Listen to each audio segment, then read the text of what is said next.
Bom, o professor Rafael Cavalcante vai, como todos os entrevistados, ler, claro, se ele quiser ler, pode ler à vontade, mas assinar o termo de autorização de uso de imagem, né, professor? Para a gente poder, claro, trabalhar a nossa entrevista. Fica à vontade. Isso aqui é um registro, a gente está num hall business aqui para essa entrevista que vai acontecer já já. É o termo que realmente dá segurança e sustentação para o entrevistado e para a gente, claro, trabalhar nas redes sociais os nossos conteúdos. Então, logo, 7 perguntas muito diferenciado e bastante diplomático com o professor Rafael, que vem a seguir. Como é que é? Vai colher a barriga. Mais formal ou desconfortável? Não, tá normal. Você é um paletó. O negócio é você ficar mais posicionado, né? Aí, tá bom. Pronto, professor, tá legal. Bom, a gente vai começar agora. Bom, professor há mais de 17 anos, voltado para a atuação em projetos sociais, jovens e idosos, seguindo a expressão "A vida é bela", Rafael Cavalcante em 7 perguntas a seguir.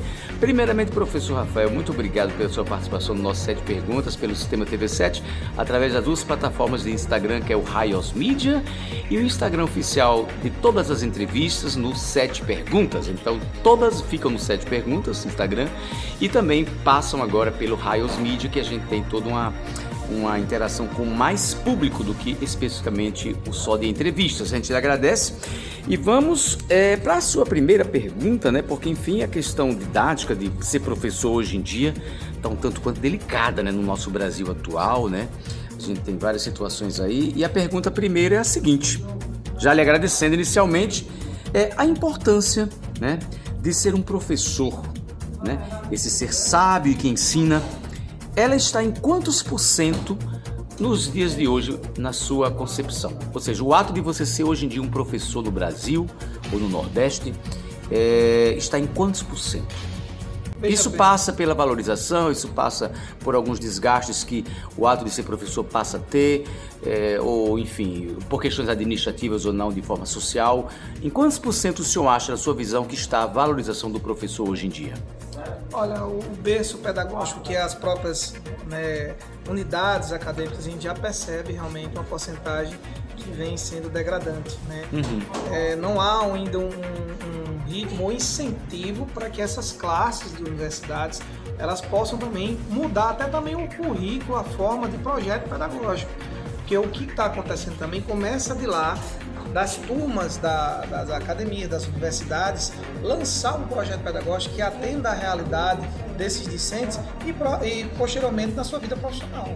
Inclusive, professor, essa questão das faculdades ou das universidades de cada estado, pelo que eu estou entendendo aqui, eles lançam um projeto de valorização didático para atuação, mas parece-me que é necessário em cada base de ensino ter estrutura também, porque a gente está num mundo totalmente digital, robótico, e a gente percebe que o estado ou o município, né, ou o governo de um modo geral, não tem estruturado esses ambientes, então fica difícil. A gente teve aí a pandemia e foi uma dificuldade terrível da questão didática de aulas. Os colégios particulares tiveram mais facilidade, mas porque tem uma estrutura e o público não. Quer dizer, é mais ou menos por aí também, né? Não adianta somente o didático, tem que ser a estrutura, tem que existir, né? Isso é um problema, uma questão de estrutura e também didática. A confusão até na época, eu me lembro que em meados do sentido pandêmico que a gente passou, a diferença entre o ensino EAD, ensino híbrido e ensino remoto. E não havia nenhuma compreensão dessa feita nas faculdades para orientar esse profissional. E muito menos teria estrutura. Estrutura, exatamente. Adequada para principalmente a educação pública, que passa mais, o pessoal que tem pouca mobilidade social, é que vivenciou na pele isso. Entendo. Então, sintetizando, em quantos % o senhor acha que está hoje a valorização do mestre, do professor? Está em 70%, está em 80%, está em 90%, está em 50%? Na sua concepção. Olha, eu venho questionado isso aos meus alunos em todas as categorias e modalidades de ensino, e eles falam que realmente para ser professor ali é uma média de 45%. A valorização. Exatamente. O que é terrível. Então, que tipo... Aí há um desincentivo automático nas classes de quem sonha em ser professor, ou sonhava, etc., ou passou a sonhar e deixou. E isso a gente vai ter um efeito dominó lá na frente, né? Para a própria sociedade. Mas pode também ter um efeito contrário, reverso. Isso vale do que a concepção, do que a sociedade vai receber isso. E o nosso papel como protagonismo de professor e docente, né? Tentar fazer uma reavaliação, uma autoavaliação e as práticas do que a sociedade está oferecendo para esse público que quer se formar nessa área. E a estruturação que os governantes têm que manter nas entidades educacionais, né? Seja município, estado, não é isso? Isso aí é evidente que é um problema de gestão pública. Isso é uma questão de política pública que a gente vê que cada dia mais vai se defasando. Não há uma discussão e não se abre debates. Grupos fechados que se discutem sobre isso e a gente tem que congregar com as diferenças e com o diferente. Né? Já não tem mais lado da educação. O lado tem que ser a missão da educação. É verdade, agora já é a missão, porque educação é uma coisa só, ou tem ou não tem, né? Exatamente. Bom, vamos para a segunda pergunta, que é a seguinte: sua especialização, né? A primeira aula, onde foi e como foi? Já realizando o sonho de se tornar um professor. Vamos voltar no tempo agora. Lembra? A primeira aula, onde foi, como foi, se teve nervosismo? Vamos lá. O ano, que ano que foi? Podemos dizer que a minha primeira aula foi em meados ali do ano 2012 a 2013. Eu entrei por mais que eu esteja assim na condição... Qual era o colégio? Era um colégio? Era uma escola de educação infantil, um CEMEI. Com crianças? Isso, com crianças. Então ficou mais fácil, né? No berçário. Bebezinhos, professor? Não tão fácil assim, viu? É porque aí é o cuidado da... É porque a gente trabalha a tríade: educar, ensinar e educar.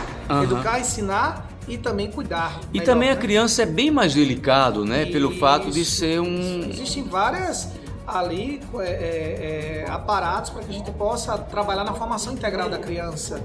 Então, não era só o fato de ensinar os encaminhamentos da psicomotora, mas também o afeto, o cuidado. E que idade tinha essas crianças?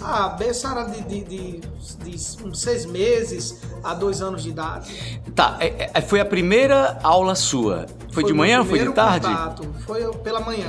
Pela manhã. A gente já viu os pais trazendo aquelas crianças, coisas mais fofuras, mas a gente sabe da missão e da responsabilidade que a gente tinha naquele momento. Então eu vou querer chegar num pessoal mais adulto para ver seu nervosismo.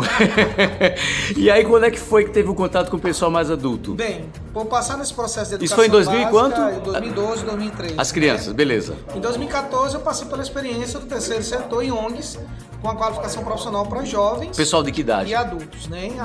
Em meados ali, média de 16 a 24 anos de idade. Lembra da primeira aula como foi? Sim. Gente, eu falei sobre a oratória, a comunicação profissional. Eu tive que elencar ali um material, naquela época, até para buscar slides. Slides, né?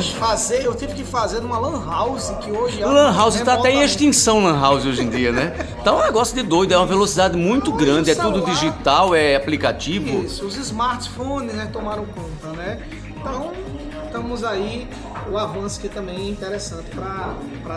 Mas enfim, vamos lá. Aí pessoal de 16 anos, mas também naquela época acredito que eles tinham aquele, eu não diria só a questão do respeito, mas prestavam atenção. Hoje a gente vê aí nas redes sociais, nos programas até policiais, aluno esbofeteando o professor, até matando, é um negócio de doido, professor.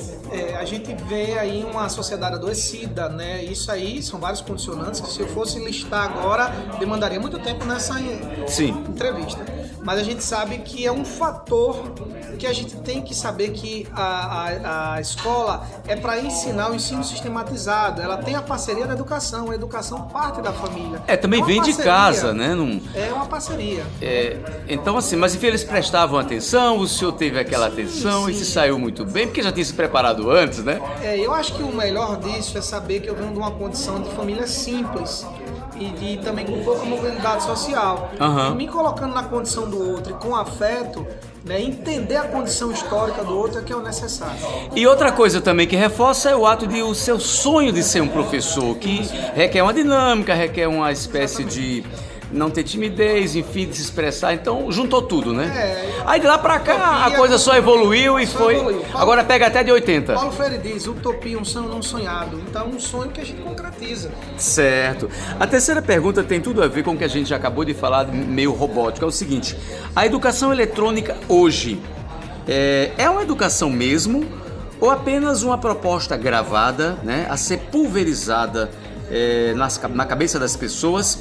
E com isso, o ruim da educação hoje nesse processo eletrônico e comercial também existe, quer dizer, a gente tem aí várias plataformas, é tudo já pré-pronto, quer dizer, isso é realmente educação, não é preocupante não, aí tem comercial disso, daquilo outro, quer dizer, não é uma coisa assim já pronta para...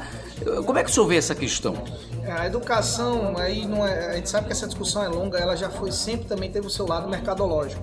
E mais ainda o lado, quando se torna eletrônico, hoje vem a existência da inteligência artificial. Pronto, agora completou tudo, né? Enfim, mas o que a gente tem que se preparar é que o próprio mediador, quem conduz, se a gente for lá para o Instagram e coloca uma mensagem que ofende alguém, quem mediou essa mensagem? Somos nós. Então nós temos que ter controle próprio, mediadores, e conscientizar, saber que a tecnologia não é má, mas é como você faz uso dessa tecnologia e como você encaminha essa tecnologia para a sociedade. Não, e outra coisa, a gente falou de inteligência artificial, eu mesmo vendo algumas aspas barbáries de notícias aí de algumas plataformas que a gente usa muito o nosso Raios Mídia para repostar de grandes plataformas como G1, como UOL, como Band News, a gente reposta notícias.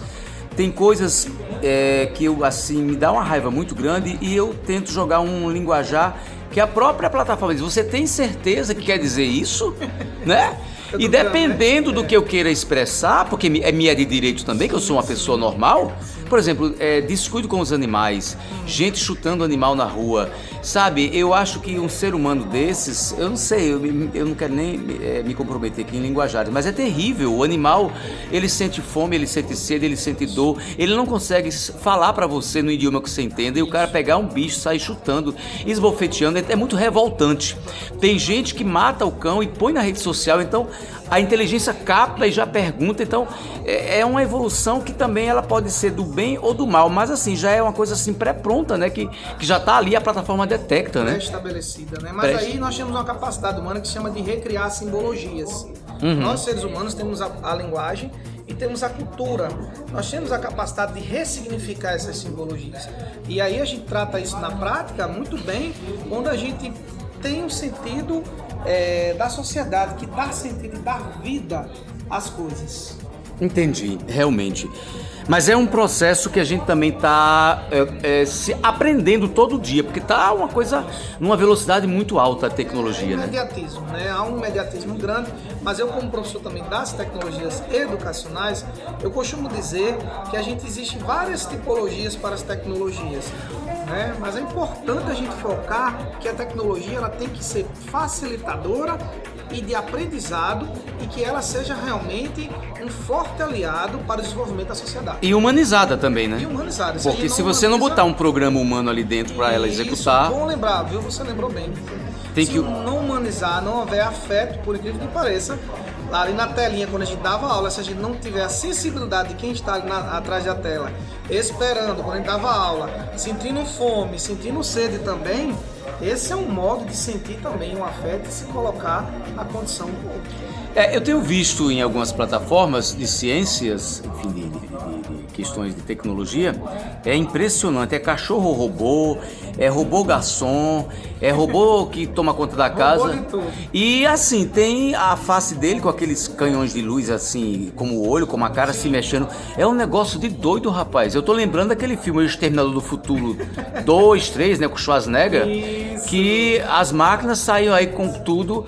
E recentemente teve uma convenção de inteligência artificial na Europa. Isso. E uma das máquinas, sei lá, um robô, enfim, falou assim que a Terra está como está o planeta por conta dos humanos, com essa, aspas, frescura de sentimentalismo que acaba piorando. Quer dizer, elas são bem frias mesmo, né? Mas aí a gente tem um filme também que aborda, eu vou parafrasear bem rápido aqui, o Homem Bicentenário. Sim, sim. E aí naquele momento ele vai trazer uma reflexão para o ser humano de que, apesar de toda a programação imediatista, o ser humano não tem como programar a questão sentimental, dos sentimentos e as emoções. As emoções, elas são afloradas, elas têm que ser sentidas de fato, e não programadas. Mas esse é outro universo que a gente passa o dia aqui conversando sobre ele, e é complexo, e eu confesso que eu fico assustado de alguma forma. Mas vamos lá, vamos para a quarta pergunta, que é a seguinte: